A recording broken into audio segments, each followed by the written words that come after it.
Wimbledon. Wimbledon Center Court. Snooze. Netflix. Maria Sharapova. Switzerland, Boracay. Watching him win Australian Open. Nadal or my brother. The one against Iga in Miami. Because of the way it makes me feel. Caldereta. Tying my hair. Notebook. Pride and Prejudice. Nice to Each Other by Olivia Dean. Eating out or ordering in. My friend, nakatuk-tuk kami in Thailand. Christmas. A nice bag or earring. My bed and family, of course. Pass. To dream big. Keep going. Yes. Thank you. Kagulat World. Akala ng marami ay puro raketa at matitinding training lang ang laman ng mundo ng ating tennis sensation na si Alexandra Alex Ella. Pero isang malaking revelasyon mula sa kaniyang interview sa Vogue Philippines ang tuluyang gumulat sa buong mundo.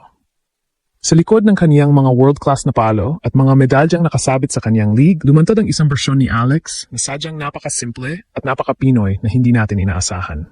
Habang ang ibang international stars ay may mga kakaiba at mamahaling trip, ibinulgar ni Alex na ang kaniyang ultimate comfort ay walang iba kundi ang ating paboritong kaldereta.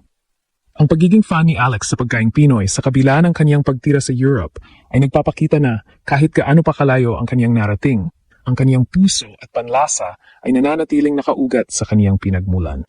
Ang revelasyong ito ay sadyang nakaka-shock dahil sa gitna ng kaniyang glamorosong buhay bilang isang global athlete, mas pinipili niya ang simpleng kaligayahan na hatid ng isang lutong bahay. Hindi lang sa pagkain tayo ginulat ni Alex. Dahil pati ang kaniyang mga personal na hilig ay tila malayo sa kaniyang imahe bilang isang agresibong manlalaro. Sino ang mag-akala na ang ating tennis warrior ay isang tagahanga ng classic literature at movies tulad ng Pride and Prejudice? Sa gitna ng kaniyang mabilis at mapusok na mundo, ang kaniyang hilig sa ganitong uri ng sining ay nagpapakita ng kaniyang malalim at sentimental na personalidad. Maging ang kaniyang pre-game ritual ay sadyang napakasimple ngunit puno ng focus. Ang pagtatali ng kaniyang buhok ang nagsisilbing hudyat na siya ay handa na para sa giyera.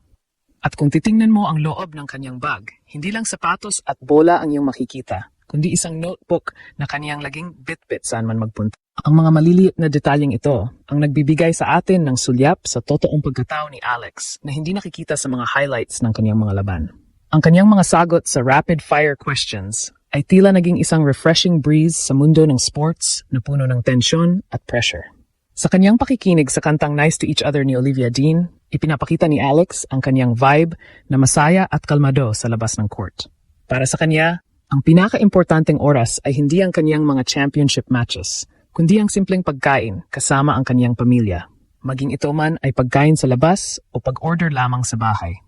Ang ganitong klase ng pagpapahalaga sa pamilya ang dahilan kung bakit marami ang lalong humahanga sa kaniya. Hindi lang siya isang atleta. Siya ay isang huwarang anak at kapatid na mas inuuna ang samahan kaysa sa kahit anong karangyaan. Dahil sa mga revelasyong ito, lalong napalapit ang loob ng mga fans kay Alex Ella. Ang kaniyang pagiging relatable ay nagpatunay na ang isang kampeon ay tao rin na may mga paboritong kanta, paboritong ulam at simpleng mga pangarap. Ang gulat ng mundo ay hindi lang dahil sa kaniyang galing, kundi dahil sa kaniyang pagiging totoo sa kaniyang sarili sa harap ng kasikatan. Habang papalapit ang kaniyang mga susunod na laban, daladala ni Alex hindi lang ang kaniyang raketa, kundi ang kaniyang pagmamahal sa kaldereta at ang kaniyang matatag na pundasyon mula sa kaniyang pamilya. Handa na ba kayong kilalanin pa ang iba pang sikreto ng ating reyna ng tennis na siguradong magpapahanga sa inyong lahat? Sa mabilis at mapusok na mundo ng professional tennis, kung saan ang bawat segundo ay puno ng pressure at bawat palo ay kailangang perpekto, madalas nating makita si Alexandra Alex Ella bilang isang machine, isang atletang walang takot at laging nakapokus.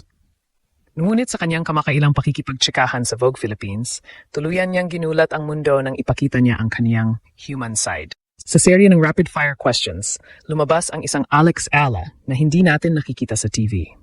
Ang unang pasabog na nag-viral sa social media ay ang kaniyang paboritong pagkain. Habang ang ibang mga elite athletes ay may mga strict diet na puro kale at quinoa, walang pag-aalinlangang inamin ni Alex na ang kaniyang go-to comfort food ay ang paboritong Pinoy dish na caldereta.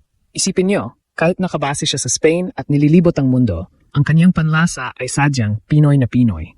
Ang revelasyong ito ay nagpakita na sa kabila ng kaniyang global success, nananatili ang kaniyang pagmamahal sa sariling atin.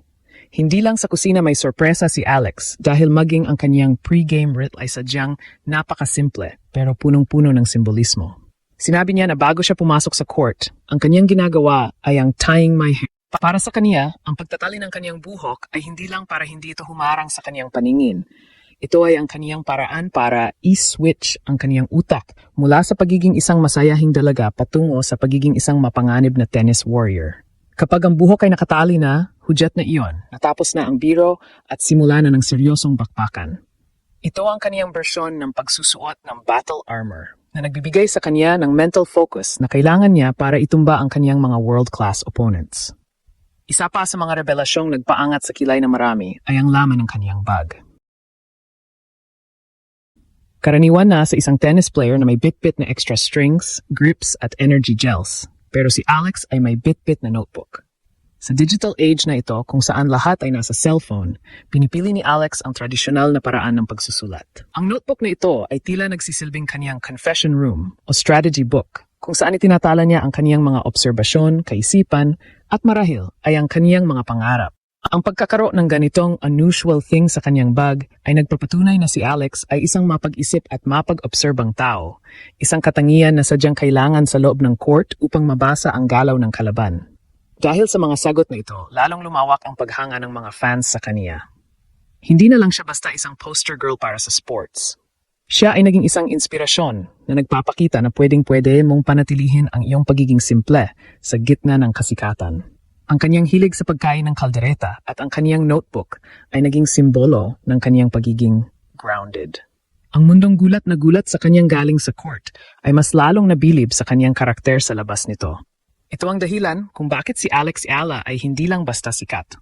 Siya ay minamahal ng kaniyang mga kababayan at nirerespeto ng kaniyang mga banyagang kalaban.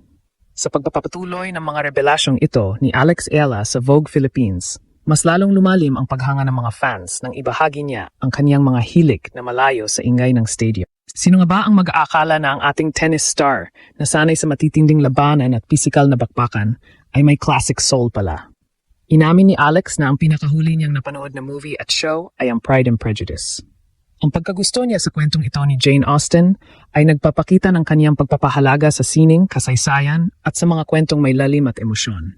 Ipinapahiwatig nito na sa kabila ng kaniyang modernong lifestyle sa Europe, may bahagi ng kaniyang pagkatao na mahilig sa katahimikan at sa kagandahan ng mga klasikong istorya. Ang kaniyang trip na ito ay sadyang nakakagulat dahil bihirang makakita ng isang Gen Z athlete na mas pinipili ang ganitong uri ng sining kaysa sa mga trending na action o superhero movies. Maging sa kaniyang playlist, ipinakita ni Alex na siya ay isang taong chill at marunong mag-appreciate ng magagandang mensahe. Ang kaniyang kanta na kasalukuyang naka-repeat ay ang Nice to Each Other ni Olivia Dean. Ang mensahe ng kanta na tungkol sa kabutihan at pagiging mabuti sa kapwa ay tila refleksyon ng kaniyang sariling disposisyon sa buhay. Kahit nasa loob ng court ay kailangan niyang maging matapang at agresibo, sa labas nito ay nananatili siyang isang dalagang may malasakit at positibong pananaw. Ang balance ng kaniyang pagiging warrior sa court at ang kaniyang soft side. Sa musika at literatura ay ang sikretong dahilan kung bakit hindi siya madaling ma-burnout sa kaniyang career. Ginagamit niya ang mga hilig na ito para i-reset ang kaniyang isipan pagkatapos ng bawat tournament.